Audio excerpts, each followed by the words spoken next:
Turning off conversation view in Gmail is actually very easy, and in this video I will show you exactly how to do that. If you find this video helpful, please don't forget to like and subscribe. Now what I want you to do first is ensure that you're logged into your Gmail account. Once that's done, I want you to come to settings, go to See All Settings, and under the General tab we're going to scroll down until we see Conversation View. Now here you can toggle it on or toggle it off as you wish, and when you're done you're going to scroll down and you're going to save changes. Now there's another simpler way of doing it also.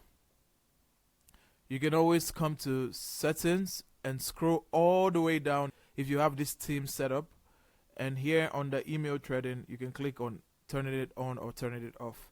But once you toggle it, it's going to reload the page to activate it. And that's how you turn off conversation view in Gmail.